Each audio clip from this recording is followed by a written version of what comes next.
কলম চর্চার নামে বিভিন্ন নাম দিয়ে আমরা এখন নবী সাল্লাল্লাহু আলাইহি ওয়াসাল্লামের পবিত্র চরিত্র নিয়ে যা ইচ্ছা তাই কথা বলার চেষ্টা করছি বা দুঃসাহস দেখাচ্ছি। তাব্বাত ইয়াদা আবি লাহাবি ওয়া তাব কি জন্য নাজিল হয়েছিল? নবী সাল্লাল্লাহু আলাইহি ওয়াসাল্লাম যখন সবাইকে সমবেত করে বলেছিলেন যে আমি যদি বলি তোমাদেরকে এই পাহাড়ের পিছনে শত্রু দল অপেক্ষা করছে, তোমরা কি আমার কথা বিশ্বাস করবে? সবাই বলেছিল যে আমরা তোমাকে আল আমিন বা সত্যবাদী বলে জানি, অবশ্যই তোমার কথা বিশ্বাস করব। তখন তিনি বলেছিলেন কুলু লা ইলাহা ইল্লাল্লাহ তুফলিহুন, তোমরা শুধু বলো লা ইলাহা ইল্লাল্লাহ, আল্লাহ ছাড়া কোনো ইলাহ নেই, তোমরা সফল হয়ে যাবে। এটা আইয়ামে জাহিলিয়াতের কথা। আবু লাহাব তালি দিয়েছিল, হাত দিয়ে তালি দিয়েছিল এবং ঢিল নিক্ষেপ করেছিল, নবী সাল্লাল্লাহু আলাইহি ওয়াসাল্লামকে কষ্ট দিয়েছিল। আল্লাহ পাক সূরা নাজিল করেছেন তাব্বাত ইয়াদা আবি লাহাবি ওয়া তাব, ধ্বংস হোক আবু লাহাবের দুই হাত এবং সে নিজেও ধ্বংস হোক। কিয়ামত পর্যন্ত এই পৃথিবীতে যদি একটা মুসলিমও বেঁচে থাকে এবং সে যদি কোরআন পড়তে জানে, সে আবু লাহাবকে এই সূরা পড়ার মধ্য দিয়ে অভিশাপ দিবে ইনশাআল্লাহ তাআলা। এটা নবী সাল্লাল্লাহু আলাইহি ওয়াসাল্লামের শান, তার মর্যাদা। সে শুধু একবার বলেছে হাততালি দিয়ে, এই কথা বলার জন্য আমাদেরকে ডেকেছিলে? এই কথা বলার জন্য আমাদেরকে ডেকেছ? আমরা আমাদের বাপ দাদাদেরকে, তাদের ইলাহকে ত্যাগ করে তোমার এক আল্লাহ বিশ্বাস করব, এই জন্য ডেকেছ? ঢিল নিক্ষেপ করেছিল, গালি দিয়েছিল। তার আপন চাচা নবী সাল্লাল্লাহু আলাইহি ওয়াসাল্লামের আপন চাচা, আল্লাহ পাক আয়াত নাজিল করলেন আবু লাহাব ধ্বংস হোক এবং সে নিজেও। মা আগনা আনহু মালুহু ওয়া মা কাসাব, তার এই সম্পদ এবং সে যা অর্জন করেছে পৃথিবীতে, এগুলো কোনোই কাজে আসবে না। সায়াসলা নারান যাতা লাহাব, শীঘ্রই অচিরেই, সায়াসলা অচিরেই সে প্রবেশ করবে এমন আগুনে যে আগুন লাল অগ্নিশিখা নির্বাপিত করছে। সাথে ওয়ামরাতুহু, তার স্ত্রীও, হাম্মালাতাল হাতাব, যে কিনা কি করত? হাম্মালাতাল হাতাব, খড়কুটা বহন করতো, নবী সাল্লাল্লাহু আলাইহি ওয়াসাল্লামের আঙিনায় ফেলতো। ফি জিদিহা হাবলুম মিন মাসাদ, তার গলায় থাকবে খেজুর পাকানো রশি, এটা দিয়ে আযাব দেওয়া হবে, নাউযুবিল্লাহ। কিয়ামত পর্যন্ত যত মানুষ বেঁচে থাকবে মুসলিম, যারা কোরআন পড়বে, ছোট হোক বড় হোক, ধনী গরিব, সাদা কালো, যে কোনো জায়গার, যে কোনো জাতির, যে কোনো বর্ণের, যে কোনো রঙের, আবু লাহাবকে সে কিয়ামত পর্যন্ত গালি দিতে থাকবে। এটা আল্লাহ পাকের বিচার। আর পরকালে তো তার জন্য যন্ত্রণাদায়ক শাস্তি অপেক্ষা করছে। আরেকজন ব্যক্তি ছিল যার নাম উতাইবা, এ আবু লাহাবেরই ছেলে। একদিন নবী সাল্লাল্লাহু আলাইহি ওয়াসাল্লামকে সে গিয়ে বলছে ওয়ান নাজমি ইযা হাওয়া, এই সূরার এই প্রথম দিকের আয়াতগুলো আমি বিশ্বাস করি না। এক পর্যায়ে নবী সাল্লাল্লাহু আলাইহি ওয়াসাল্লামের সাথে বাকবিতণ্ডা করতে লাগলো। আমাদের নবীজি তো তর্ক করতেন না, স্বল্পভাষী, মিষ্টিভাষী, নরম মানুষ ছিলেন, তর্ক করতেন না, নিজে কাউকে কখনো একটা থাপ্পড়ও দেননি, এমন মানুষ ছিলেন। তো সেই মানুষটাকে সে মুখে থুতু নিক্ষেপ করেছিল, তবে এই থুতুটা তার মুখ পর্যন্ত পৌঁছে নাই, আল্লাহ পাক পৌঁছাতে দেননি। আরো কষ্ট দেওয়ার জন্য তার জামা টানা হ্যাচড়া করছিল। আর রাহিকুল মাখতুম বইয়ের মধ্যেই আছে, পড়ে দেখবেন। আল্লামা সফিউর রহমান মোবারকপুরি রাহিমাহুল্লাহ রচিত আর রাহিকুল মাখতুম, যেটা 1187টা বা 85টা বইয়ের মধ্যে ফার্স্ট প্রাইজ পেয়েছে, প্রথম স্থান অধিকার করছে এই বই। এখানেই লেখা আছে। তো নবী সাল্লাল্লাহু আলাইহি ওয়াসাল্লাম কষ্ট পেয়েছিলেন। কষ্টে তখন তিনি বলেছেন আল্লাহর কাছে, ওই মুহূর্তে বলেছেন, আল্লাহ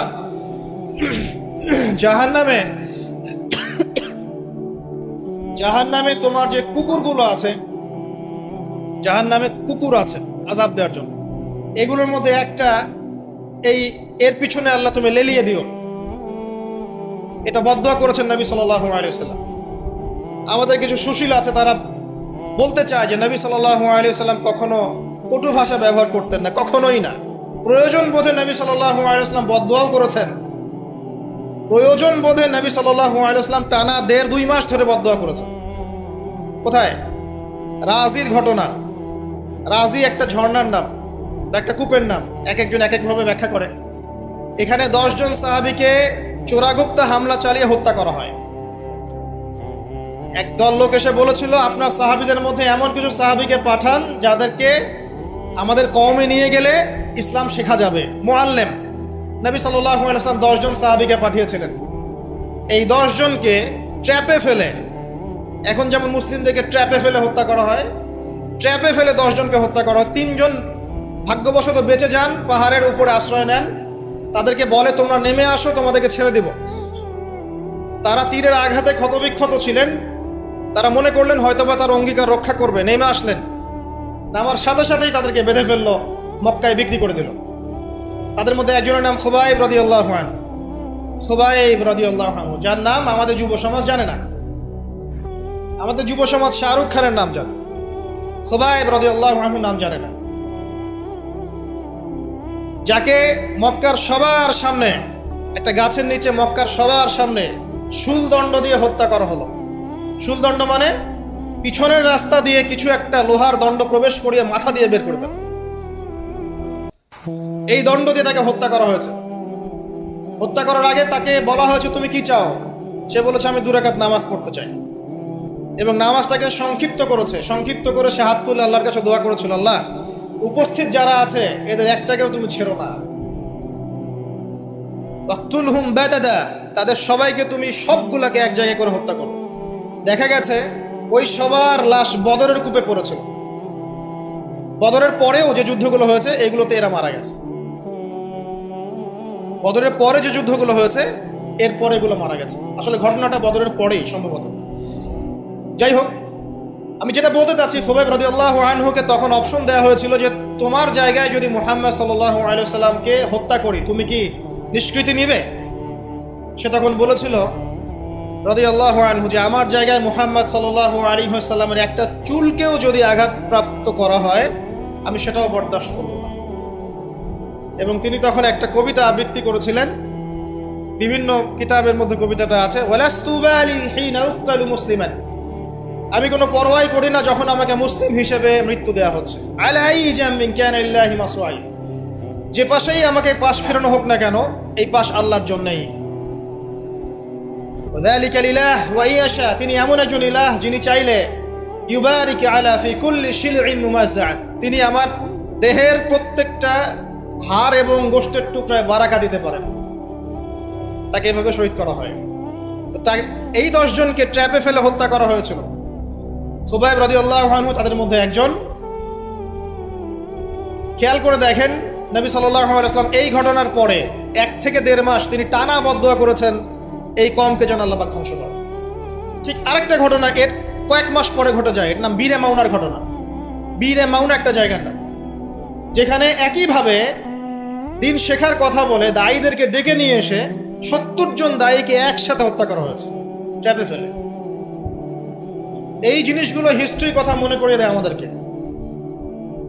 ইসলামের ইতিহাস পড়ে দেখেন, মঙ্গলরা, ওইদিকে রোমকরা, বাইজেন্টাইনরা বিভিন্ন সময় মুসলিমদেরকে ভেবে ট্র্যাপে ফেলে হত্যা করেছে। মসজিদে ঢুকিয়ে চারদিক থেকে মসজিদকে পুড়িয়ে দিয়েছে, আগুন দিয়ে দিয়েছে। এরকম অনেক ঘটনা ঘটেছে ইতিহাসে। আব্বাসীয় খেলাফতের সময় মঙ্গলরা যখন আক্রমণ করেছিল, মাত্র 40 দিনের ব্যবধানে 10 থেকে 20 লক্ষ মানুষকে হত্যা করেছে, সবাই মুসলিম। একটা কথা মনে পড়ে যায় ঘটনাটা বলতে গেলেই, ওই সময় আব্বাসীয় খেলাফতের যে মানে আমির ছিলেন বা খলিফা ছিলেন, তারা মোটামুটি দুনিয়া পূজারী হয়ে গিয়েছিলেন আর কি। দুনিয়ার যে মোহ তাদের মধ্যে ঢুকে গিয়েছে। ধন সম্পদ জমা করে করে এক একজন স্তূপ করেছিল আর কি। তো মঙ্গল যে কমান্ডার ছিল, যে হত্যা করেছে, সে আব্বাসীয় খলিফাকে তখন হেসড়ে নিয়ে এসে বলছে, কি চাও? সে বলছে, আমি পিপাসার্ত, পানি চাই। ওকে কারাগারে নিয়ে গিয়ে ওর মুখটা দুজন মিলে খুলে দুজন দিক থেকে ধরে সোনার কয়েন ঢালা হয়েছে গলার মধ্যে। বলছে, খাও, এগুলো পান কর। ওই মঙ্গল কমান্ডার, যে মঙ্গল, ওই যে হালাকু খার নাম শুনেছেন, চেঙ্গিস খা হালাক, ওদের বংশধর, সে বলছিল যে এই যে ধন সম্পদগুলো তোমরা জমা করেছিলে, মুসলিমদেরকে বলছে, মুসলিম খলিফাকে, এই ধন সম্পদগুলো তোমরা যে জমা করেছিলে, এইগুলো যদি নিজেরা জমা না করে তোমাদের জনগণের কল্যাণে ব্যয় করতে, তারা আজকে তোমার পক্ষে যুদ্ধ করতো। এখন এগুলো খাও, পানি নাই। মঙ্গল কমান্ডারের কাছে শিক্ষণীয় বিষয় আছে না? যেটা বলছিলাম, নবী সাল্লাল্লাহু আলাইহি ওয়াসাল্লাম ক্ষেত্র বিশেষে বদদোয়া করেছেন। এই ব্যক্তির সম্পর্কে বদদোয়া করেছিলেন যে আল্লাহ আমাকে কষ্ট দিয়েছে, আমার মুখে থুতু নিক্ষেপ করতে চেয়েছে, আমার পোশাক ছিঁড়ে ফেলেছে, আল্লাহ তুমি তোমার জাহান্নামের কুকুরের মধ্যে একটা কুকুরকে দিয়ে খাইয়ে দিও। এই ব্যক্তি সিরিয়ায় গিয়েছিল ব্যবসা করতে, হঠাৎ করে রাত্রেবেলা দেখে চারপাশে বাঘ। আর এগুলো কোনো গাল গল্প নয়, হঠাৎ করে বাঘ চারপাশে। সে বলছে আমি মারা যাব। তার সঙ্গী সাথীরা বলছে যে আমরা তো এখানে আছি, কোনো সমস্যা নেই, আমরা তো কিছু দেখতে পাচ্ছি না। সে বলছে না, আমি যা দেখতে পাচ্ছি তোমরা দেখতে পাচ্ছ না। রাতের অন্ধকারে ঠিকই একটা বাঘ এসে তার গলা গর্দান ছিঁড়ে নিয়ে চলে গেছে। ওই যে বদদোয়া নবী সাল্লাল্লাহু আলাইহি ওয়াসাল্লামের এই যে ফল। আরেকদিন নবী সাল্লাল্লাহু আলাইহি ওয়াসাল্লাম নামাজ পড়ছেন কাবার হাতিমে, সেজদা দিয়েছেন। উকবা বিন আবি মুঈত একজন কাফের, ওই যে উটের বড় উটের ঘটনা জানেন না, উটের নাড়ি ভুড়ি নিয়ে এসে তার গর্দানে গলায় চাপিয়ে দিল, আর পা দিয়ে নবী সাল্লাল্লাহু আলাইহি ওয়াসাল্লামের গালটাকে ঠেসা দিয়েছিল, যাতে প্রায় তার চোখ বের হয়ে আসতেছে এমন একটা অবস্থা। যদি কাউকে এভাবে চাপ দেওয়া হয় খুব জোরে, চোখটা লাল হয়ে যাবে না? এইভাবে স্পষ্ট লেখা আছে সিরাতের গ্রন্থগুলোতে। নবী সাল্লাল্লাহু আলাইহি ওয়াসাল্লামকে এই অবস্থা থেকে উদ্ধার করলেন তার মেয়ে ফাতিমা রাদিয়াল্লাহু আনহা। আল্লাহর নবী প্রচন্ড কষ্ট পেলেন এই দিন, প্রচন্ড কষ্ট, এবং হাত তুলে তিনি একটা একটা করে নাম উল্লেখ করতে থাকলেন। আল্লাহ আবু জাহেল ইবনে হিশাম, উকবা বিন আবি মুঈত, উতবা, শাইবা, রাবিআ, নাম উল্লেখ করতে থাকলেন। আল্লাহ এদেরকে তুমি ছেড়ো না, এদেরকে দেখে নিও। নবীজি একবার যখন আল্লাহর সামনে বলবেন কিয়ামতের মাঠে, আল্লাহ আমার উম্মত, আল্লাহ আমার উম্মত, আল্লাহ পাক এক দোয়াতেই নবী সাল্লাল্লাহু আলাইহি ওয়াসাল্লামকে বলবেন তোমার উম্মতের মধ্যে যার অন্তরে সরিষা পরিমাণ ঈমান আছে ওকে বের করে নিয়ে আসো। সেই মানুষ যদি বদদোয়া করে নাম ধরে, তাদের কি অবস্থা হবে এবার চিন্তা করেন। সেই মানুষের শান, তার মর্যাদা, তার চরিত্র নিয়ে কেউ যদি কথা বলে, কটূক্তি করে, তার অবস্থা পরকালে কি হবে চিন্তা করেন। দুনিয়াতে হয়তো কিছু হবে না, হয়তো পার পেয়ে যাবে, এই দুনিয়াটা চূড়ান্ত ফলাফলের জায়গা নয়। আর মুসলিমরা এখন দুর্বল, তাদের আল্লাহর কাছে দোয়া করা ছাড়া এখন কোনো অপশনও নাই। দোয়ার অনেক অনেক ক্ষমতা আছে। নবী সাল্লাল্লাহু আলাইহি ওয়াসাল্লাম দোয়া করলেন, এই 10 জন ব্যক্তির লাশ বদরের প্রান্তরে পাওয়া গেছে। আবু জেহেল দেখবেন বদরের নিহত হয়েছে, উতবা, শাইবা সবগুলা বদরের কূপে। এবং কূপে যখন তাদেরকে ফেলা হয়েছে, নবী সাল্লাল্লাহু আলাইহি ওয়াসাল্লাম কূপের পাশ দিয়ে যাওয়ার সময় বলছিলেন তোমরা কি তোমাদের জাযা পেয়ে গেছো? তখন সাহাবীরা বলছিল ইয়া রাসূলুল্লাহ, তারা তো মাইয়িত, তারা তো শুনতে পাচ্ছে না, আপনি কার সাথে কথা বলছেন? নবীজি বললেন অবশ্যই তারা আমার কথা শুনছে এখন। আরেকজন ব্যক্তি ছিল যে নবী সাল্লাল্লাহু আলাইহি ওয়াসাল্লামকে নিয়ে এই কবিতা, গল্প, নৃত্য, মেয়েদেরকে নাচাতো, এসব তৈরি করতো, মক্কা ছড়াতো। তার নাম আশনাক বিন শারিক। একটু বৃদ্ধ লোক ছিল, বুদ্ধিজীবী টাইপের আর কি, খুব পণ্ডিত। তো এই কাজ করতে থাকতো। নবী করিম সাল্লাল্লাহু আলাইহি ওয়াসাল্লাম বদদোয়া করেছিলেন, প্লেগ, বসন্ত, গায়ে পচন ধরার মধ্য দিয়ে লোকের মৃত্যু হয়েছে। আরো আছে, বলতে গেলে অনেক সময় চলে যাবে, আপনাদের খুতবার সময় খুব শর্ট। আমি অন্য টপিকে যেতে যাচ্ছি আর কি। আমি বলতে যাচ্ছি এই আইয়ামে জাহেলিয়াত থেকে এটা চলে আসছে। নবী করিম সাল্লাল্লাহু আলাইহি ওয়াসাল্লামকে জীবিত অবস্থায় এই 23 বছরে মোট 16 বার হত্যা করার চেষ্টা করা হয়েছে। কতবার? এবং তাকে এই 23 বছরের নববী জীবনে প্রায় 15টা গালি খেতে হয়েছে। সাহের, জাদুকর, কাযযাব, মহামিথ্যাবাদী, ফারিকুল জামাআ, জামাত বিভক্তকারী, ঐক্য বিনষ্টকারী, অনেক কথা শুনতে হয়েছে, 15টার মতো। কাবা ঘরে যখন তিনি তাওয়াফ করছেন মক্কা বিজয়ের পর, তখনও তাকে চোরাগুপ্ত হামলা চালিয়ে হত্যা করার চেষ্টা করা হয়েছে। তিনি বসে আছেন, তার সামনে তরবারি নিয়ে গেছে। আল্লাহ ওহীর মাধ্যমে জানিয়ে দিয়েছেন, তিনি বলেছেন তরবারি কি জন্য এনেছো? আমাকে হত্যা করার জন্য। সাথে সাথে সে মুসলিম হয়েছে। ইহুদিরা ডেকেছে, এই যে বনু নাজির গোত্র, যাদের ঘটনা সূরা হাশরের মধ্যে বর্ণিত আছে। সূরা হাশরের পিছনে দেখবেন বনু নাজিরের ঘটনা আছে। বনু নাজির এরা ডেকেছে নবী সাল্লাল্লাহু আলাইহি ওয়াসাল্লামকে, চুক্তি নিয়ে আমরা কথা বলবো, আমরা শান্তি নিয়ে কথা বলবো, এই জন্য ডেকেছে। নবী করিম সাল্লাল্লাহু আলাইহি ওয়াসাল্লাম আবু বকর ওমর রাদিয়াল্লাহু আনহুকে নিয়ে গিয়েছেন, দেয়ালের পাশে বসেছেন, উপর থেকে পাথর ফেলে হত্যা করার চেষ্টা করা হচ্ছে। আল্লাহ পাক জানিয়ে দিয়েছেন, তিনি সেখান থেকে চলে গেছেন। প্রায় 16 বার, আমার ছোট্ট গবেষণা, সিরাতের বইগুলো পড়ে দেখেন, প্রায় 16 বার তাকে হত্যা করার চেষ্টা করা হয়েছে। তাকে জীবিত অবস্থায় প্রায় 15টা গালি খেতে হয়েছে। কিন্তু প্রত্যেকটা বিষয়ের রিফ্লেকশন একই রকম ছিল না। মাক্কি জীবনে নবী সাল্লাল্লাহু আলাইহি ওয়াসাল্লাম প্রচণ্ড সবর এবং ধৈর্যের পরিচয় দিয়েছেন, দোয়া করেছেন, বদদোয়া করেছেন, হেদায়েতের দোয়া করেছেন। কিন্তু মাদানী জীবনে যখন নবী করিম সাল্লাল্লাহু আলাইহি ওয়াসাল্লাম যখন একটা স্টেটের প্রধান, রাষ্ট্রপ্রধান, তার কাছে ইকোনমিক পাওয়ার, পলিটিক্যাল পাওয়ার, সামরিক পাওয়ার সব কিছু আছে, একটা সুপার পাওয়ারের মতো, ঠিক তখন তিনি এই অপবাদগুলো সহ্য করেন নাই। একজন ব্যক্তির নাম কাব বিন আশরাফ, নবী করিম সাল্লাল্লাহু আলাইহি ওয়াসাল্লাম সাহাবীদেরকে বলেছেন ওকে মেরে চলে আসো। সাহাবীগণ এই মিশনটা বাস্তবায়ন করেছেন। পরে আরেকজন ছিলেন সাল্লাম বিল হুকাইব, এ আর এক ইহুদি নেতা। নবীজি একদিন বলেন আমাকে কষ্ট দিয়েছে, কে আছো আমার মনে শান্তি দিতে পারো? 3 জন সাহাবী চলে গেলেন। খায়বারের দুর্গের মধ্যে ঢুকেই তার কেসাস করা হয়েছে। সবসময় রিফ্লেকশন একই রকম ছিল না। মক্কা বিজয়ের পরে, মক্কা বিজয়ের দিন তিনি সবাইকে ক্ষমা করে দিয়েছেন আমভাবে, শুধু কয়েক শ্রেণীর মানুষ বাদ দিয়ে। যার মধ্যে এক শ্রেণী হচ্ছে যারা নবী করিম সাল্লাল্লাহু আলাইহি ওয়াসাল্লামকে সারা জীবন বিভিন্নভাবে কথা, গান, লেখা, নর্তকী বিভিন্নভাবে তাকে কষ্ট দিত। ইবনু খাতাল নামে একজন ব্যক্তি ছিল, সে কাবা ঘরের গেলাফ ধরে ঝুলেছিল। ওই অবস্থায় আলী রাদিয়াল্লাহু আনহু তাকে হত্যা করেছে। আমি আপনাদেরকে বলছি না যে এটা সলিউশন, আমি এটা বলছি না আপনাদেরকে। আমি আপনাদেরকে বলতে চাচ্ছি জীবিত অবস্থাতেই নবী সাল্লাল্লাহু আলাইহি ওয়াসাল্লামকে প্রায় 15টা গালি খেতে হয়েছে, তাকে 16 বার হত্যা করার চেষ্টা করা হয়েছে। কিন্তু সবসময় তার রিফ্লেকশন একই রকম ছিল না, প্রতিক্রিয়া একই রকম ছিল না। যখন মাক্কি যুগ, মুসলিমদের অবস্থা দুর্বল, মুসলিমদের হাতে কোনো রকম ক্ষমতা নেই, আলাদা রাষ্ট্র নেই, কোনো ইকোনমিক বেস নাই, আমরা সেখানে অনেকটাই দুর্বল, বেশ দুর্বল। বরং সেখান থেকে হিজরত করে চলে যেতে হয়েছে মদিনায়, তাই নয় কি? সেক্ষেত্রে ওই জায়গায় নবী করিম সাল্লাল্লাহু আলাইহি ওয়াসাল্লাম কোনো রকম সামরিক এগ্রেশন নেন নাই, কোনো রকম সামরিক বা আঘাতের বদলে আঘাত, এই টাইপের কোনো কনক্লুশনে তিনি যাননি। সবর করেছেন, বদদোয়া করেছেন। ঠিক যেমন আমি বললাম আমাদের করণীয় এখন এটাই, সবর করতে হবে, আপনাকে বদদোয়া করতে হবে, আপনি নিজের রাসূলের আদর্শের উপর থেকে দেখাবেন, ইত্যাদি ইত্যাদি।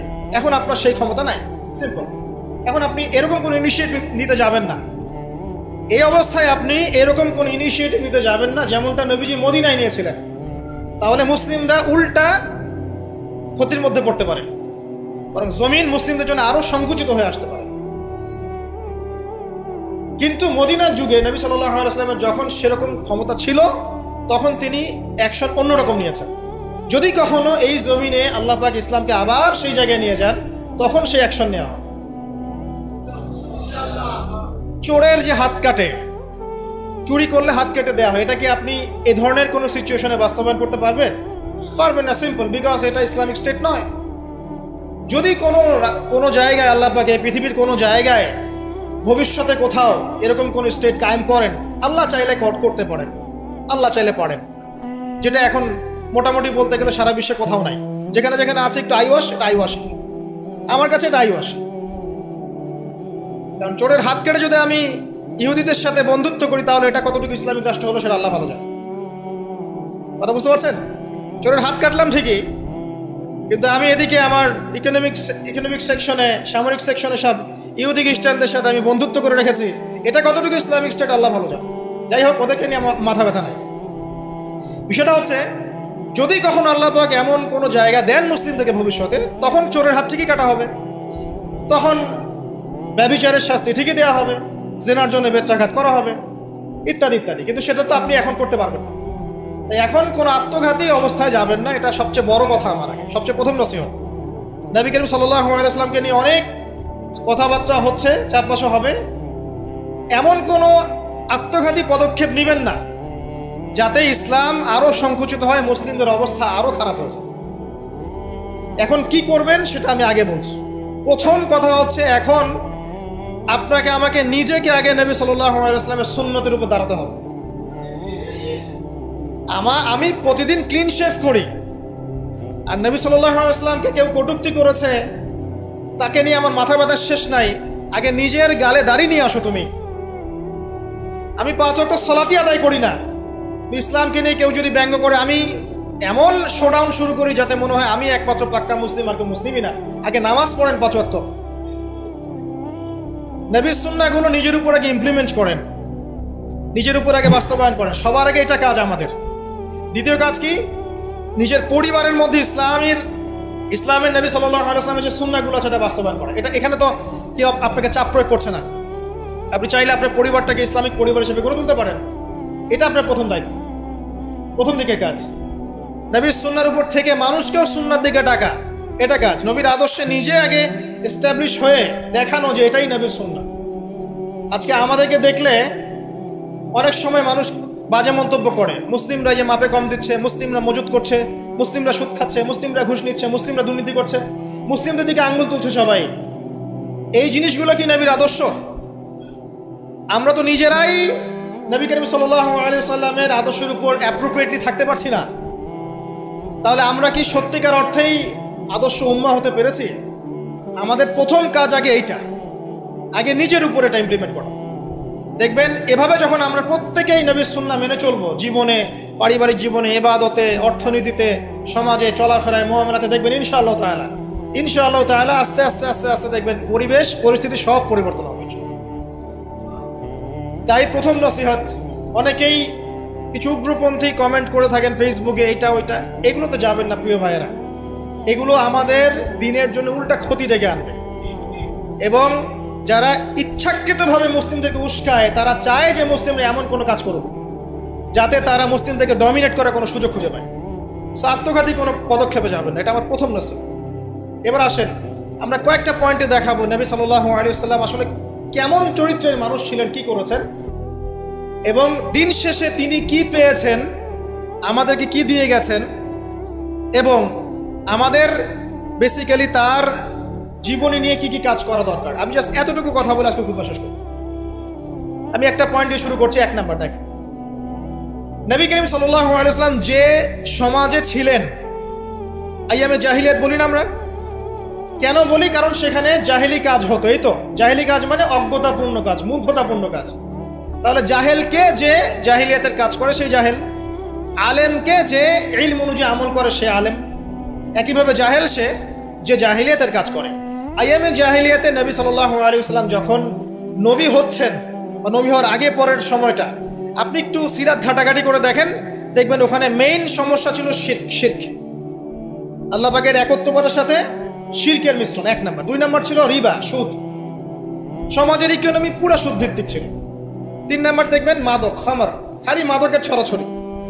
4 নাম্বার দেখবেন এই যে নারী জাতির ফিতনা, নারীর অবমাননা, নারীকে মোটেই মূল্যায়ন করা হতো না। তবে এতটুকু বলে নেই, ওই যুগেও নারীদের পোশাকটা শালীন ছিল এই যুগের চাইতে। ওই যুগেও নারীদের পোশাকটা শালীন ছিল এই যুগের চাইতে, কিন্তু ওদেরকে অধিকার দেওয়া হতো না, বৈবাহিক অর্থনৈতিক অধিকার দেওয়া হতো না। জেনা ছিল বেশি, ব্যভিচার ছিল বেশি, জুয়া এগুলো বেশি ছিল, এবং গোত্রীয় হানাহানি, দ্বন্দ্ব সংঘাত বেশি ছিল। এখন আপনি একটু ঠান্ডা মাথায় চিন্তা করেন যে এই প্রত্যেকটা প্রবলেমস এখনকার বিশ্বে নাই, ওই জাহিলি যুগের চেয়ে বেশি আছে না কম আছে? এখন তাহলে কোন যুগটাকে আমরা আইয়ামে জাহিলিয়াত বলবো? ওই যুগটাই কি শুধু আইয়ামে জাহিলিয়াত, নাকি আবার জাহিলিয়াত ফিরে এসেছে? প্রতিটা জায়গায় আপনি ঘেটে দেখেন শিরকের ছড়াছড়ি আছে। ইভেন মুসলিমদের মধ্যেও আছে, মুসলিমদের ভিতরেও শিরক আছে। প্রতিটা ডিপার্টমেন্ট ঘাটেন রিবা আর রিবা। সুদ ছাড়া আমরা চলতে পারি না। সুদ খাবো আর বলবো যে নবীকে গালি যারা দিয়েছে ওদেরকে হত্যা করো, এই কথা বলছি আমরা, তাই না? নিজে আবার সুদ খো। তুমি নিজেই তো আল্লাহ এবং তার রাসূলের সাথে যুদ্ধ করছো। আল্লাহ পাক কি বলেছেন? যে ব্যক্তি সুদ ছাড়ছে না সে কার সাথে যুদ্ধ করছে? আল্লাহ এবং তার রাসূলের সাথে যুদ্ধ করছে। তাহলে কোন মুখ নিয়ে আমি কথা বলতে পারি যখন আমি নিজেই রিবা খাই? পরিবর্তনটা কোথায় দরকার ভাই? নিজেদের আগে না? আচ্ছা, এখন দেখেন সারা ওয়ার্ল্ড রিবা কেন্দ্র। আমি এটা নিয়ে এখন ব্যাখ্যা করতে যাচ্ছি না। এরপরে মাদক, আপনারাই ভালো জানেন যে প্রত্যেকটা যুব সমাজের এই যে সেক্টর, স্কুল লেভেলের বাচ্চারা পর্যন্ত এখন ভয়াবহ সব মাদক সেবন করছে। এগুলো নামও শুনিনি আমরা কখনো। মাদকদ্রব্য নিয়ন্ত্রণ অধিদপ্তর তাদের যত কাজ করছে, ক্লান্ত হয়ে যাচ্ছে, তাও মাদক থামাতে পারছে না। প্রশাসনের লোকজন মাদকের পিছনে রেড দিতে দিতে, মিশন চালাতে চালাতে ক্লান্ত হয়ে যাচ্ছে। একটাকে ডিফেন্ড করছে, আরেকটা নতুন মাদক আসছে। দেখবেন এগুলো কি পরিকল্পিত না? একটা যুব সমাজকে ধ্বংস করার জন্যে। তো দেখেন ওই জাহেলিয়াত এখন নাই। নারীর যে ফিতনা অবমাননা, এটা কি আগের চেয়ে বেড়েছে না কমেছে? এই সংক্ষিপ্ত সময় আমি ব্যাখ্যা করতে যাচ্ছি না, আপনারা ভালো জানেন বেড়েছে না কমেছে। মেয়েদের পোশাক, এখন মেয়েদের পোশাক আছে না ছেলেদের পোশাক? পোশাক পরেও মেয়েরা নগ্ন থাকছে না? ফ্যামিনিস্ট রেভলিউশনের কারণে মেয়েরা ছেলেদের জায়গা নিয়ে নিয়েছে না? সমাজে জেনা বেড়েছে, পরকীয়া বেড়েছে, ধর্ষণ বেড়েছে। এর বিপক্ষে পশ্চিমারা কোনো সমাধান দিতে পেরেছে? নবী সাল্লাল্লাহু আলাইহি ওয়াসাল্লামের বহু বিবাহ নিয়ে যারা কথা বলে, তাদের দেশে 91% মেয়ে ধর্ষণের, 91% যে রেপ হয়, 100% রেপের মধ্যে 91% মহিলা, এবং যাদের বয়স 20 বছরের কম, 18 বছরের কম, 18 বছরের কম প্রায় 46% সম্ভবত আমি দেখলাম মেয়ে রেপের শিকার হয়েছে। ওই সভ্যতায় যারা আমাদেরকে শিখায় যে ইসলামে বহুবিবাহ কেন নবী সাল্লাল্লাহু আলাইহি ওয়াসাল্লাম এতগুলো বিয়ে করেছেন, তারা শিখায়। বাদ দেন, ওইদিকে আমি যাচ্ছি না। মূল কথা বলছি যে এই জাহেলিয়াতের সমাজটাকে নবী সাল্লাল্লাহু আলাইহি ওয়াসাল্লাম পরিবর্তন করেছিলেন কিনা? কত বছরের মধ্যে? মাত্র 23। আমাকে একটা সমাজবিজ্ঞানী দেখান, একটা রাজনৈতিক নেতা দেখান, একটা অর্থনীতিবিদ দেখান, একটা দার্শনিক দেখান, একজন মহামানব দেখান, একটা লিডার দেখান, যে মাত্র 23 বছরের ব্যবধানে, মাত্র 23 বছরের ব্যবধানে পুরো আইএমএ জাহিলিয়াতকে এমনভাবে পরিবর্তন করেছেন যে মক্কা বিজয়ের পরে না মক্কায় কোনো শিরক আছে, না কোনো সুদ আছে, না কোনো মাদক আছে, না কোনো নারীর হেনস্থা অবমাননা আছে, না বেপর্দা অশ্লীলতা আছে, না জেনা আছে, না ব্যভিচার আছে, না গোত্রীয় হানাহানি দ্বন্দ্ব আছে। একটা মানুষ দেখান সারা বিশ্বে। চরিত্র কি নিয়ে গঠিত হয়? শুধু কি বিবাহ কেন্দ্রিক বিষয় নিয়েই চরিত্র গঠিত? মানুষের চরিত্র বলতে আমরা কি বুঝি? তার কথা, তার কাজ, তার আকীদা, তার আচরণ, তার ইবাদত, তার মুআমালাত, তার সামাজিক ব্যাপার স্যাপার, তার সিলাতুর রহিম, তার সমাজ জ্ঞান, তার অর্থনীতির জ্ঞান, তার পলিটিক্যাল জ্ঞান, সব কিছু মিলেই তো একটা মানুষের ক্যারেক্টার। যখনই ক্যারেক্টারের প্রশ্ন আসে নবী সাল্লাল্লাহু আলাইহি ওয়াসাল্লামকে নিয়ে সরাসরি চলে যায় বিবাহ। কারণ আর কোনো সেক্টর নাই ক্যারেক্টার নিয়ে আলোচনা করার। ওগুলো তো ডিফেন্ড করাই যাবে। যাদের সাথে এই পর্যন্ত বাহাসে বসেছেন তারা তো আর ওই বিষয়গুলো বোঝে না, যে কোন জ্ঞান দিয়ে এই ইন্টারনালি ব্লাইন্ড সেকুলার প্রজন্মকে ডিফেন্ড করা যায়। তারা তো ইসলামিক বিষয়গুলো শুধু উপস্থাপন করবে, বাইরের বিষয়গুলো আনতে পারছে না। সো একটা মানুষের চরিত্র কত মহান হলে স্বয়ং আল্লাহ পাক তাকে বলতে পারেন ইন্নাকা লাআলা খুলুকিন আযীম, নিশ্চয় আপনি মহান চরিত্র অধিকারী। আল্লাহ পাক বলছেন। নবী সাল্লাল্লাহু আলাইহি ওয়াসাল্লামের 23 বছর সময় লেগেছে এগুলো পরিবর্তন করে সম্পূর্ণ আলোকিত একটা ইসলামী সমাজ প্রতিষ্ঠা করতে। একটা পয়েন্ট বললাম, তার চরিত্র আপনি বুঝে নেন, তার ক্যাপাবিলিটি বোঝেন, তার ব্যক্তিত্ব বোঝেন, তার গায়রত বোঝেন, তার শান মর্যাদা বোঝেন। 2 নম্বর দেখেন, 2 নম্বর পয়েন্ট, নবীজি যখন নবী হননি তার আগ থেকেও তিনি চেষ্টা করতেন সমাজ পরিবর্তন করতে, হিলফুল ফিজর তৈরি করেছিলেন ইত্যাদি। 40 বছর বয়সে যখন ওহী আসলো, 40 বছর বয়সে যখন ওহী আসলো, কি আসলো? আল কোরআন এবং তার ব্যাখ্যা সুন্নাহ। এই কোরআন এবং সুন্নাহকে কাজে লাগিয়ে, এর শিক্ষা দিয়ে, এর জ্ঞানটাকে প্রচার করে, মানুষের মধ্যে এর জ্ঞানটাকে ইনস্টল করে নবী সাল্লাল্লাহু আলাইহি ওয়াসাল্লাম পুরো সমাজটাকে সংস্কার করলেন। তাহলে এই যে জ্ঞানতাত্ত্বিক বিপ্লব, আমরা যেটা কথা বলি জ্ঞানতাত্ত্বিক বিপ্লব, জ্ঞানের রেভলিউশন, জ্ঞান নিয়ে কথা বলা, শিক্ষা দেওয়া, শিক্ষার মাধ্যমে অজ্ঞতার অন্ধকার দূর করা, কে সবার আগে করেছে এই 1400 বছর হিস্ট্রিতে? যারা এখন আমাদেরকে সায়েন্টিফিক এবং টেকনোলজিক্যাল জ্ঞানের কথা বলে, ওই পশ্চিমা সভ্যতাই, তারা কতদিন হলো সভ্য হয়েছে? কতশো বছর আগে সেখানে ফরাসি বিপ্লব হয়েছে। কত শতাব্দী হলো সেখানে সায়েন্টিফিক এবং টেকনোলজিক্যাল রেভলিউশনগুলো হয়েছে? 100-200 বছর, সর্বোচ্চ 300 বছর। 1400 বছর আগে নবী সাল্লাল্লাহু আলাইহি ওয়াসাল্লাম ইকরা দিয়ে জ্ঞানের রেভলিউশন করেছে। সাহাবীদেরকে জ্ঞান শিক্ষা দিয়েছেন। কোন জ্ঞান? অভ্রান্ত সত্যের উৎস, ওয়াহির জ্ঞান। ওরা যে জ্ঞান শিখাচ্ছে সেটা কি? বস্তুবাদী জ্ঞান। এখানে পরকাল নাই, এখানে আপনার জিন নাই, মালায়েকা নাই, বেহেশত নাই, জান্নাত নাই, জাহান্নাম নাই, হিসাব নাই, মিজান ফলসিরাত কিছুই নাই, ঈশ্বর নাই, গডলেস এডুকেশন সিস্টেম। ওদের ভাষায় গড বলেছে, এটা নিয়ে আবার বিতর্কিত করেন না। কথা বলতেও ভয় পাই আমি, না জানি। আর আমি মুসলিমদেরকে বেশি ভয় পাই, কারণ তারাই বিতর্কিত করতে বেশি পছন্দ করে। গডলেস বলতে বুঝিয়েছি তাদের ভাষায় ঈশ্বরহীন একটা সিস্টেম। তো আমরা জ্ঞানের যে সিলসিলা দিয়েছি 1400 বছর আগে, ইকরা বিসমি রাব্বিকাল্লাযী খলাক দিয়ে, প্রত্যেকটা সাহাবী আবু বকর, ওমর, ওসমান, আলী থেকে শুরু করে একদম শেষ পর্যন্ত দেখবেন সবাই এই জ্ঞানের আলোয় আলোকিত হয়েই সমাজ পরিবর্তন করেছে। মক্কার 13 বছরে আমরা ছিলাম, একজন সাহাবী কি কোনো কাফেরের উপর হাত তুলেছিল? দেখাতে পারবেন? কোনো কাফেরকে একজন সাহাবী হত্যা করেছে বা আঘাত করেছে বা থাপ্পড় দিয়েছে? বরং আপনি দেখবেন শত শত কাফের তারা মুসলিমদেরকে আঘাত করেছে, নির্মম নির্যাতন করেছে। বেলাল রাদিয়াল্লাহু আনহুকে শুয়ে পাথর বিছিয়েছে, চাবুক মেরেছে, গা পুড়িয়ে দিয়েছে, কত কি করেছে। আবিসিনিয়ায় চলে যেতে হয়েছে, তায়েফে গিয়ে নবী সাল্লাল্লাহু আলাইহি ওয়াসাল্লামকে নিজে মার খেয়ে আসতে হয়েছে। এই যে 13 বছর সহনশীলতার পরিচয় দিয়েছেন এই শিক্ষায় শিক্ষিত মানুষরা, তারা কি উগ্র ছিলেন? তারা সন্ত্রাসী ছিলেন? তাদেরকে কি তরবারির জোরে ইসলাম কবুল করানো হয়েছে? এই 13 বছর যে সাহাবীরা ইসলাম কবুল করেছেন তারাই তো পরে বদর যুদ্ধ করেছে, পরে উহুদে গিয়েছেন, পরে খন্দক খায়বারে গিয়েছেন। এই যে বেসিকটা তৈরি করেছি আমরা মক্কার 13 বছরে, এই 13 বছরটা কি উগ্রতা দিয়ে প্রদর্শন করা হয়েছিল? কোন রকমের আগ্রাসী মনোভাব প্রচার করা হয়েছে? কিচ্ছু করা হয়নি। শুধু জ্ঞান তাত্ত্বিক সলিউশন দেওয়া, জ্ঞান শিক্ষা দেওয়া হয়েছে, কোরআন শিক্ষা দেওয়া হয়েছে, হাদিস শিক্ষা দেওয়া হয়েছে। এই শিক্ষার মধ্য দিয়ে যখন ভিতরটা পরিবর্তন হয়েছে তখন মানুষ আল্লাহর কাছে আত্মসমর্পণ করেছে। এই ছিল আমাদের মক্কার 13 বছর। তাহলে যে জ্ঞানের কথা বলি আমরা, যে মানুষটার কাছে কোরআনের মতো কিতাব আসে, এক বাক্যে আপনি আমাকে বলেন কোরআনের একটা আয়াতকে কেউ মিথ্যা প্রমাণ করতে পারবে? কোরআন কারীমের মধ্যে যাররা পরিমাণ কি মিথ্যা আছে বা অমানবিক কোনো বিষয় আছে? মানুষ ভুলভাবে সেটাকে উপস্থাপন করে, কিন্তু যদি সঠিকভাবে উপস্থাপন করতে পারে বা সৎসাহস থাকে, পশ্চিমকালেও কোরআনে আপনি যাররা পরিমাণ ফল্ট পাবেন না।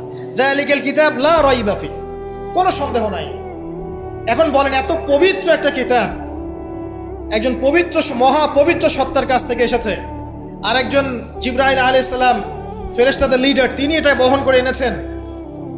এখন যে মানুষটার উপরে এটা নাজিল করা হচ্ছে তিনি কত পবিত্র চরিত্রের অধিকারী, এখন আপনি চিন্তা করেন। যদি তার চরিত্রের মধ্যে যাররা পরিমাণ অপবিত্রতা থাকতো তাহলে কোরআন কি তার উপর নাজিল হতো? আপনারা বুঝতে পারছেন? মনে করেন আমাদের চরিত্রে কি অসংখ্য অপবিত্রতা আছে না? আমার উপরে কি আল্লাহর নূর, আল্লাহর এই যে কিতাব, ওহী, এগুলো অবতীর্ণ হওয়ার সুযোগ আছে কোনো? নাই। আল্লাহ পাক পবিত্র মানুষদেরকে বাছাই করেন।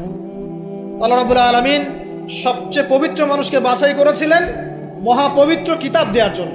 এটাই তো যথেষ্ট তার চরিত্র ব্যাখ্যা করার জন্য। আর কি প্রয়োজন? যার কাছে কোরআন নাজিল হতে পারে তার চরিত্র নিয়ে কথা বলার কোনো অবকাশই নাই। তিনি যে কাজই করেছেন, যখন যে কথাই বলেছেন, যে ইনিশিয়েটিভ নিয়েছেন, প্রত্যেকটাই আল্লাহর হুকুমেই নিয়েছেন, এর হুকুমের বাইরে কিছু বলেন। শুধু তাই নয়, তার শত্রুরা পর্যন্ত মক্কায় কখনো বলতে পারেনি তিনি মিথ্যাবাদী, তিনি মাপে কম দেন, তিনি ওয়াদা খেলাফ করেন, তিনি অমুক, তিনি তমুক। তার শত্রুরা পর্যন্ত এটা বলতে পারেনি। বরং তার শত্রুরা বলেছিল এভাবে যে তোমাকে আমরা অবিশ্বাস করি না, বরং তুমি যে কোরআনের কথা বলছো এটাকে আমরা অস্বীকার করছি। এটা 2 নম্বর পয়েন্ট। জ্ঞানের রেভলিউশন আমরা দিয়েছি, নবী সাল্লাল্লাহু আলাইহি ওয়াসাল্লাম দিয়েছে। আর এই জ্ঞান না থাকলে আপনি তো শূন্য। আমরা ঠিকই তো আছি জ্ঞানের উপরে। আর একটা বিষয় সবার কান খুলে শুনে রাখা উচিত, পবিত্র কোরআন এবং সহিহ সুন্নাহ বা নবী সাল্লাল্লাহু আলাইহি ওয়াসাল্লামের সুন্নাহর মধ্যে এমন কোনো বিষয় নাই যেটা ব্যাখ্যা করা হয়নি। এটা মানতে যদি আপনার আপত্তি থাকে, আমরা আপনার সাথে লড়াই করব না, আমরা আপনার সাথে ঝগড়া করব না, বিবাদ করব না, আপনাকে আঘাত করব না। কিন্তু আপনাকে বিনয়ের সাথে বলবো, আপনি আরো 10 বার স্টাডি করেন, আপনি আরো 10 বার স্টাডি করেন, কোরআন এবং সুন্নাহকে আরো 10 বার স্টাডি করেন, আপনি খুঁজে পাবেন ইনশাআল্লাহ কোরআন এবং সুন্নাহর মধ্যে কোনো রকমের ভুল ত্রুটি, মানবতা বিরোধী কিচ্ছু নেই। আল্লাহ পাক আমাদের সবাইকে বোঝার তৌফিক দান করুন। এগুলো রাখেন তো ভাই, কে বুদ্ধি দিচ্ছে? আপনি রাখেন, এটা রাখেন।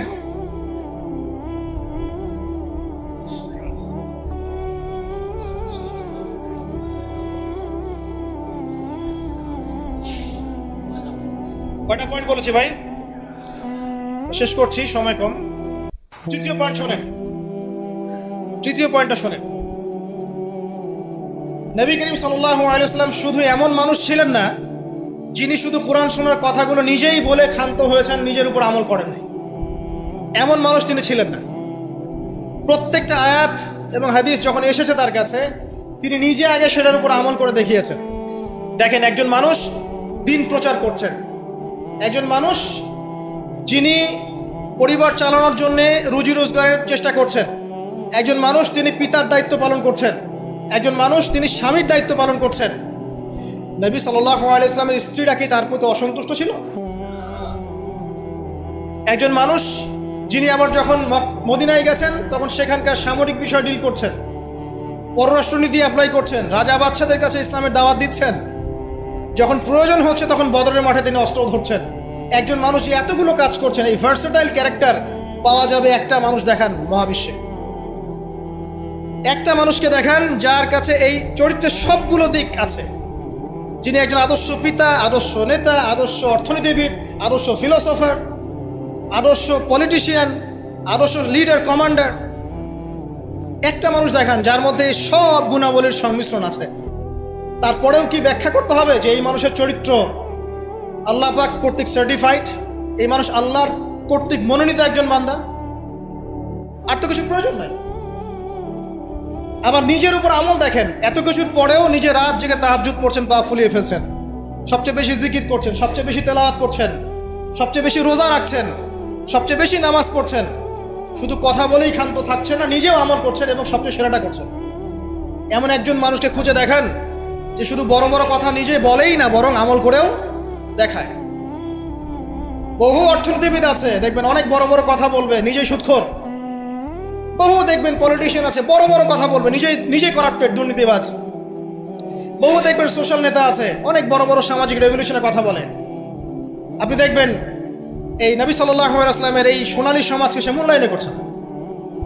বহু দেখবেন ফিলোসফার আছে, দার্শনিক, আমরা এটাতে পড়েছি, দেখবেন দর্শনের বড় বড় বিষয় নিয়ে কথা বলছে, জ্ঞান, আত্মা, ঈশ্বর, মহান সত্তা, পরম সত্তা, জ্ঞানের ডেফিনেশন, বস্তুবাদ, অভিজ্ঞতাবাদ, কত কথা বলছে। দেখবেন শেষে গিয়ে একটা কনক্লুশনও আসতে পারে না আজ পর্যন্ত। জ্ঞান আসলে কি এটার ব্যাখ্যাতে আসতে পারে নাই, একটা কনক্লুশন আসতে পারে নাই। আমরা যখন বলছি জ্ঞান মানে ওয়াহি, আল্লাহর ওয়াহি হচ্ছে চূড়ান্ত জ্ঞান, সিম্পল, শেষ, ফুল স্টপ। আল্লাহর ওয়াহি হচ্ছে চূড়ান্ত জ্ঞানের উৎস, আল্লাহর ওয়াহি হচ্ছে চূড়ান্ত জ্ঞানের উৎস, ফুল স্টপ। এটা আমাদের কমপ্লিমেন্ট, আমাদের আকীদা, মানহাজ। আর তাদেরকে দেখবেন জ্ঞান মানে বুদ্ধি, জ্ঞান মানে অভিজ্ঞতা, জ্ঞান মানে সমন্বয় ইত্যাদি বলতে বলতে মুখের ফেনা উঠে যাচ্ছে, কোনো কনক্লুশন আসতে পারছে না কেউ। নবী সাল্লাল্লাহু আলাইহি ওয়াসাল্লাম এমন একজন মানুষ ছিলেন যিনি সব কিছু শুধু আলোচনা করেই, ব্যাখ্যা করেই আর মানুষকে দাওয়াত দিয়ে ক্ষান্ত ছিলেন না, বরং তিনি কাজ করে দেখিয়েছেন। অ্যাজ এ ফিলোসফার তিনি সফল, অ্যাজ এ পলিটিশিয়ান সফল, অ্যাজ এ সামরিক লিডার তিনি সফল, একজন কূটনীতিবিদ তিনি সফল, সমাজবিজ্ঞানী তিনি সফল, অ্যাজ এ ফাদার তিনি সফল, অ্যাজ এ হাজব্যান্ড তিনি সফল। কি চাচ্ছেন? একজন মানুষের মধ্যে এত কোয়ালিটি থাকার পরেও তার চরিত্র নিয়ে কথা বলছেন। ওই যে বিয়ে, আয়েশা রাদিয়াল্লাহু আনহা কি কেন বিয়ে করলেন এত কম বয়সে? আপনি কি জানেন রবীন্দ্রনাথ ঠাকুরের বাবা কত বছর বয়সে বিয়ে করেছেন? আপনি কি জানেন রবীন্দ্রনাথ ঠাকুর নিজে কত বছর বয়সে বিয়ে করেছেন? এবং যাকে বিয়ে করেছেন তার বয়স কত ছিল? সে তো আপনাদের ট্যাগর। তিনি বিয়ে করেছেন 17 বছর বয়সে বা 18 বছর বয়সে, এবং তার স্ত্রীর বয়স ছিল 11 বছর। ওই এটা নিয়ে তো কোনো কথা বলেন না কখনো। সুবহানাল্লাহ, এটা বলতে গেলেও সময় চলে যাবে। তাওরাত, ইহুদিরা কথা বলে এখন এগুলো নিয়ে। তালমুদ, ওদের একটা কিতাব আছে তালমুদ, ওখানে এমনও লেখা আছে যে 9 বছরের নিচে মেয়েকে বিয়ে করাটা পুণ্যের কাজ। নেন, ইহুদি ওল্ড টেস্টামেন্টেও আছে এটা। মনুসংহতি একটা কিতাব আছে, বই, কিতাব বলা ঠিক হবে না। সেখানেও এসেছে মেয়ের যখন বয়সন্ধিকালে আসবে, ঋতুস্রাব হচ্ছে, তাকে বিয়ে দিতে হবে। আমরা রামায়ণ পড়েছি, একটু জিজ্ঞাসা করবে ওদেরকে বিনয়ের সাথে, আচ্ছা আমাকে কাইন্ডলি বলেন রাম আর সীতার যখন বিয়ে হয়েছে সীতার বয়স কত ছিল? যদি সে অনেস্ট হয়ে থাকে তাকে অ্যান্সার করতে পারে। কত বছর বলেন? কত বছর? 7 বছর। নেন এবার বহু বিবাহ নিয়ে কথা বলছেন। আপনাদের অবতারদের হিস্ট্রি ঘেটে দেখেন কতটা করে বিয়ে করেছে। কি বোঝাতে যাচ্ছেন? মানে একটা মানুষের চরিত্র ব্যাখ্যা করার জন্য একটা অপশন, সেটা হলো মেয়ে। নাড়ি, ওইটা দিয়ে টান দিলেই মানে চরিত্র কালার করা যায়। সবচেয়ে বড় কথা শোনেন, হাদিসটা সহিহ বুখারীতে এসেছে, কিন্তু সবচেয়ে বড় কথা হচ্ছে অনেক স্কলার মুসলিম বিশ্বের তারা কিন্তু এর সাথে অনেক সময় দ্বিমত পোষণ করেছেন যে সত্যিকার অর্থে আয়েশা রাদিয়াল্লাহু আনহার বয়স তখন 9 ছিল কি না, এটা নিয়ে অনেক কথা আছে। আমি শুধু না, অনেকেই কথা বলেছে। হিস্ট্রি ঘেটে দেখেন, অনেক আলেম কথা বলেছেন। কেউ বলেছেন তখন বয়স ছিল 15, কেউ বলেছেন 17, কেউ বলেছেন 18। একজন তো গাণিতিক হিসাব মিলিয়ে দেখিয়েছেন যে বয়স ছিল তখন 18। আর একটা কথা আসলেই চোখ বন্ধ করে এটাকে হজম করে নিয়ে আমরা এটাকে ডিফেন্ড করার চেষ্টা করি। সুবহানাল্লাহ। বাদ দেন, ওইদিকে যাচ্ছি না। আমরা এই বিষয়গুলোকে নিয়ে তর্ক করার জন্য খুতবার আয়োজন করছি না। তার চরিত্রের যে মৌলিক বিষয়গুলো এগুলো সমাজের সামনে উপস্থাপন করাটা মূল উদ্দেশ্য। আমি 3টা পয়েন্ট বলেছি, আরেকটা পয়েন্ট বলছি শোনেন।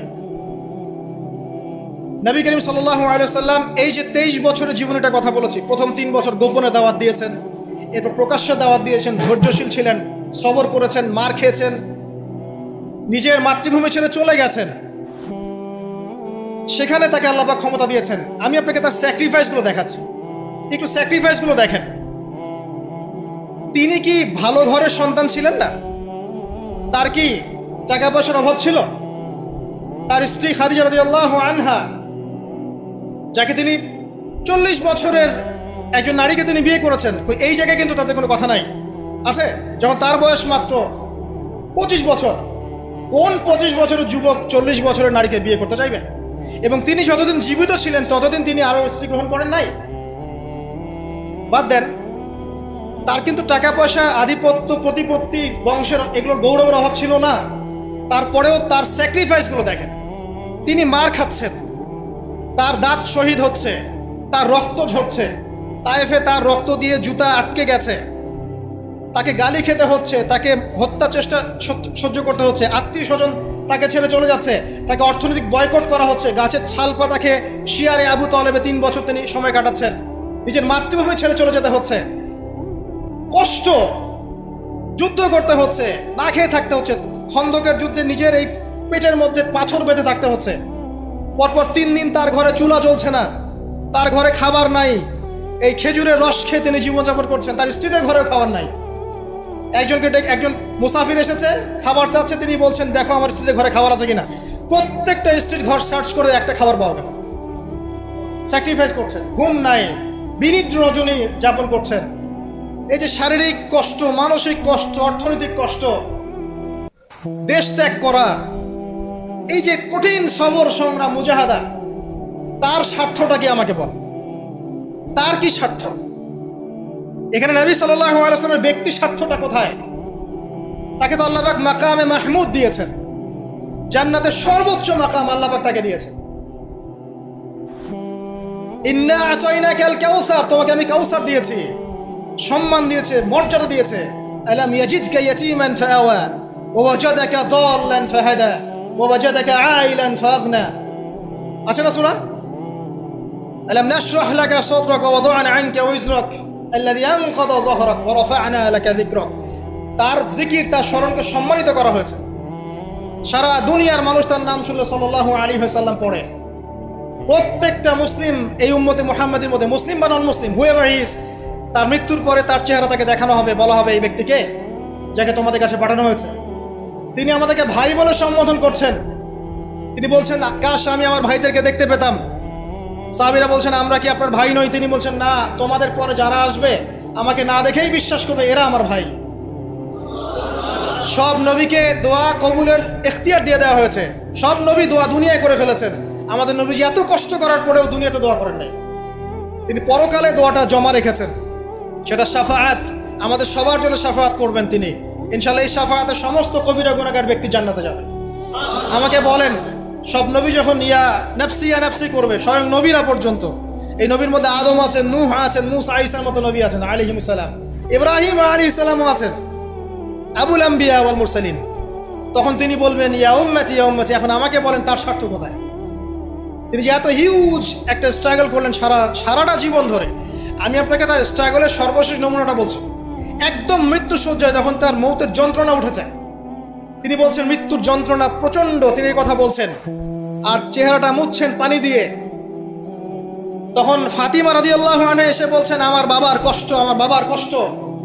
আর ফাতিমা রাদিয়াল্লাহু আনহাকে তিনি কানে কানে একটা কথা বললেন। ফাতিমা রাদিয়াল্লাহু আনহা হাসতে শুরু করলেন। তখন আয়েশা রাদিয়াল্লাহু আনহা পরে জিজ্ঞাসা করেছিলেন যে কি বলেছে তোমাকে তোমার বাবা? তিনি বলেছিলেন যে আমাকে আমার বাবা বলেছে যে এই যন্ত্রণা তার ইন্তেকাল হবে। তখন আমি কাঁদতে শুরু করলাম। তারপরে আমাকে তিনি বললেন আমার পরিবারের মধ্যে তুমি সবার আগে আমার সাথে দেখা করবে জান্নাতে। তখন আমি হাসতে শুরু করলাম। এই জায়গায় একটা ঘটনা ছিল, সেটা হলো যখন তিনি প্রচন্ড কষ্ট করছেন মৃত্যুর যন্ত্রণায়, ফাতিমা রাদিয়াল্লাহু আনহা তিনি বলছেন আমার বাবার কষ্ট। নবী সাল্লাল্লাহু আলাইহি ওয়াসাল্লাম বলছেন শোনো ফাতিমা, লিসেন, এই স্টেটমেন্টটা খুব ভালো করে শোনেন এবং মন থেকে উপলব্ধি করার চেষ্টা করেন। তিনি বলেছেন হে ফাতিমা, আজকের পর থেকে তোমার বাবার কোনো কষ্ট থাকবে না। আমার কথা বুঝতে পারছেন না?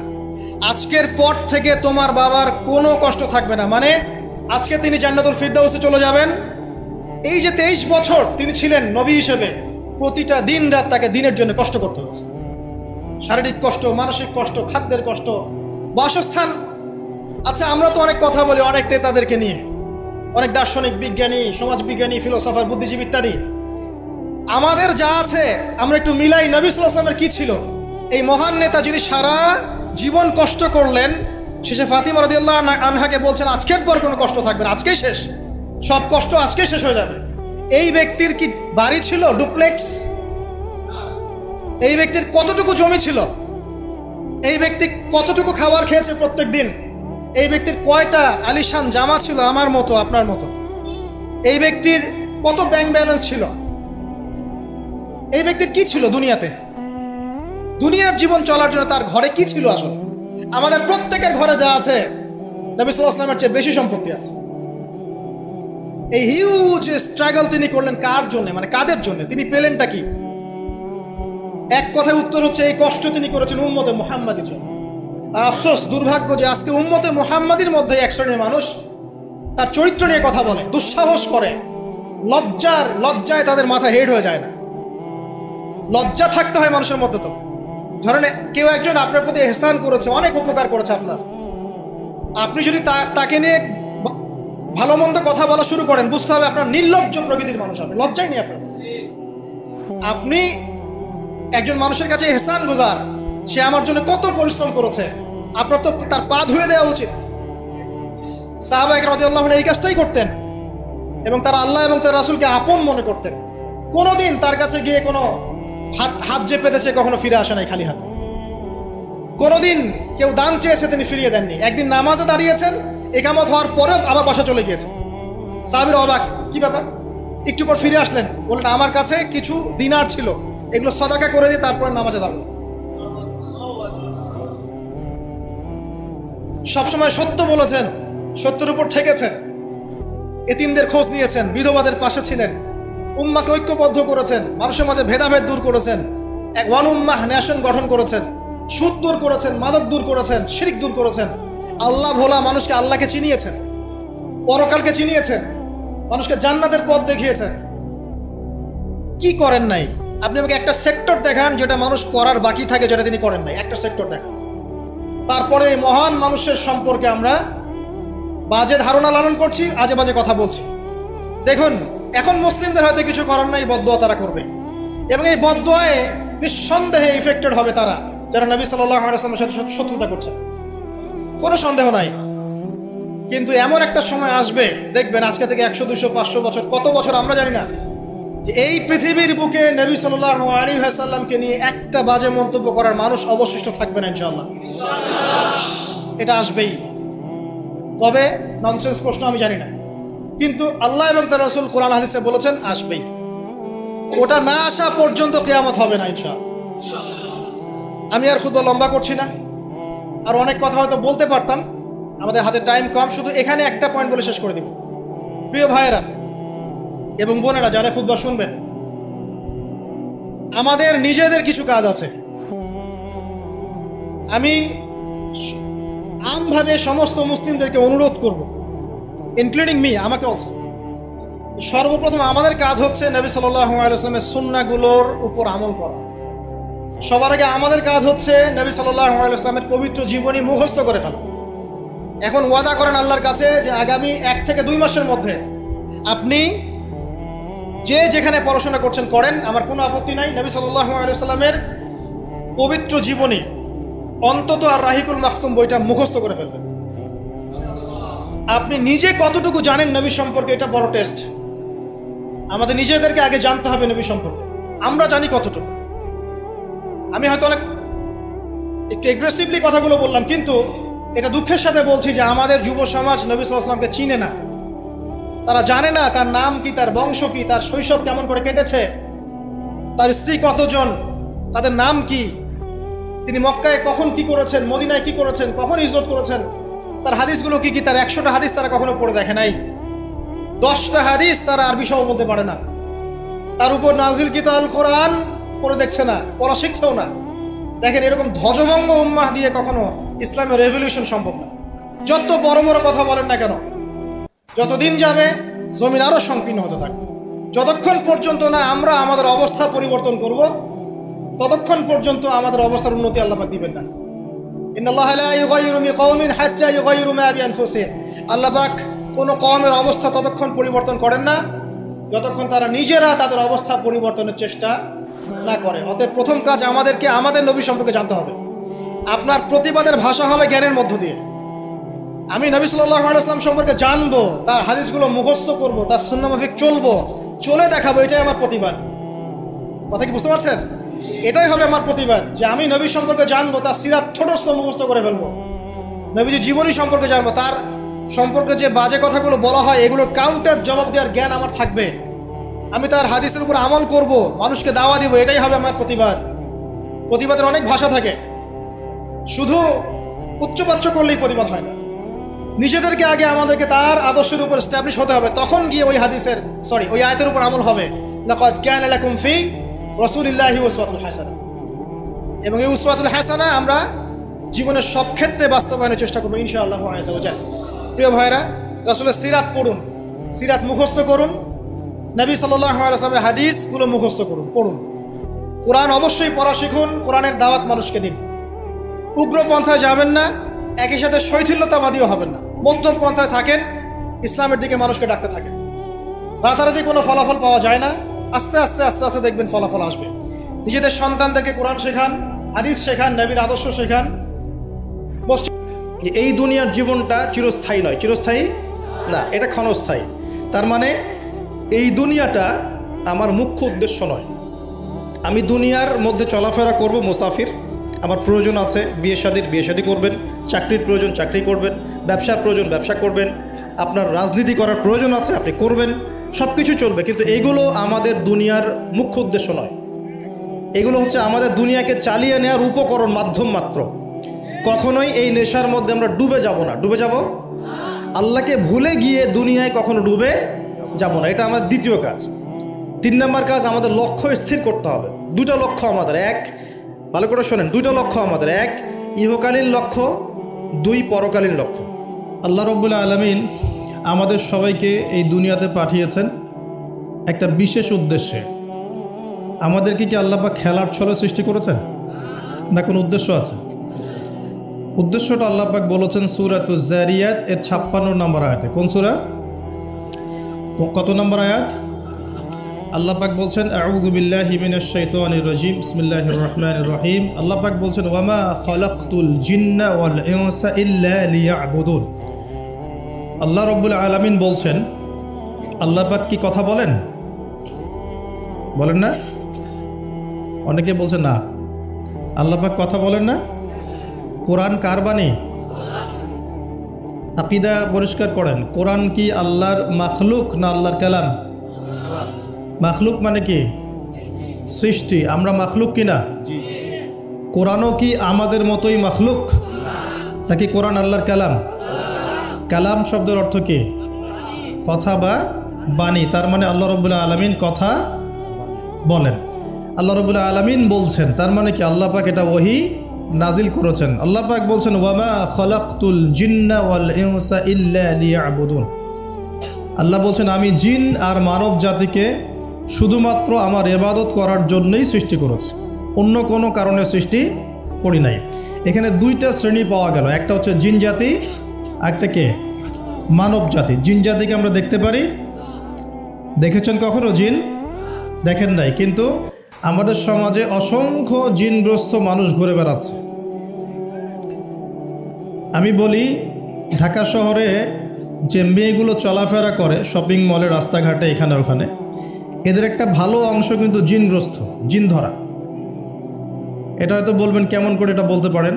হ্যাঁ, আল্লাহর নূর যাদের মধ্যে আছে তারা বলতে পারে। বহু মেয়ে আছে রাস্তাঘাটে ঘোরাফেরা করে, এরা জিনগ্রস্ত, জিন ধরা।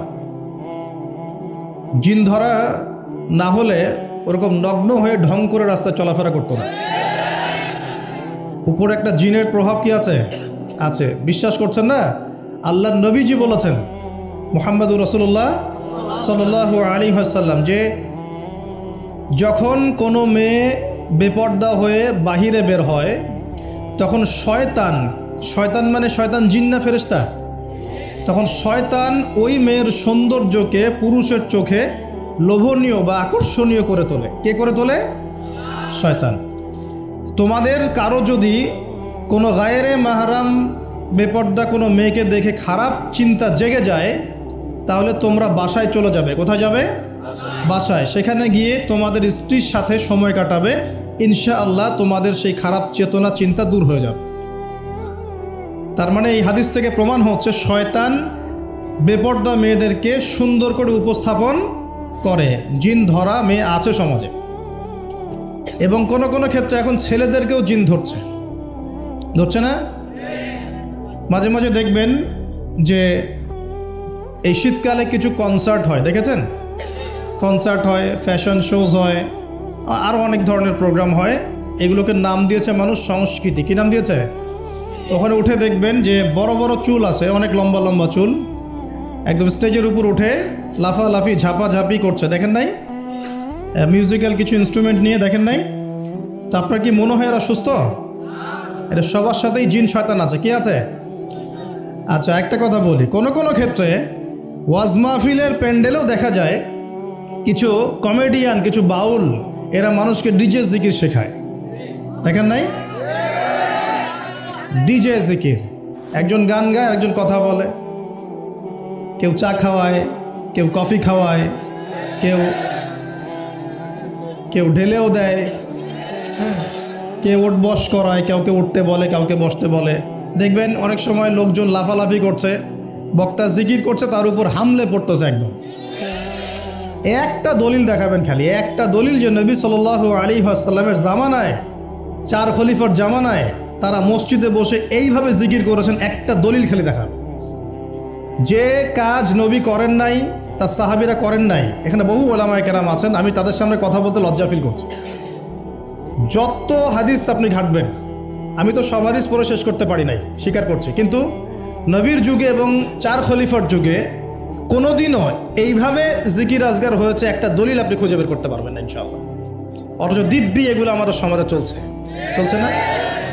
আর আমরা দুইটা খারাপ চরিত্র ধারণ করি, বাঙালি আমরা যারা, মন খারাপ করে না, আমরা দুইটা খারাপ চরিত্র অধিকারী আছে। এক, আমরা খুব ট্রল প্রিয় জাতি, ট্রল করতে খুব মজা লাগে।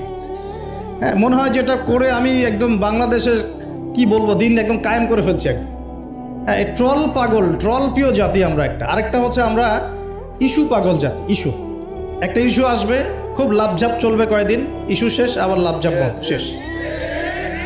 বিদেশিরা বলে যে এটা আমাদের শিক্ষার ব্যাপার আছে, কারণ নিজের মধ্যে ত্রুটি থাকলে তো সলভ করতে হবে কি না? নিজের মধ্যে ত্রুটি থাকলে সলভ করতে হবে না?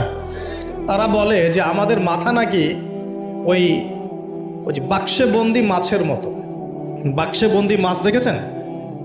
এই যে অ্যাকুরিয়ামের মধ্যে যে মাছগুলো চলাফেরা করে, এদের স্মৃতিশক্তি খুব দুর্বল হয়। ওই ছোট্ট জায়গাটুকু ওদের কাছে মনে হয় বিশাল সমুদ্রের মতো। কথা বুঝতে পারছেন? মনে হয় ওই ছোট্ট বদ্ধ জায়গাটাই ওদের কাছে মনে হয় কি বিশাল বিশাল একটা জায়গা। ওরা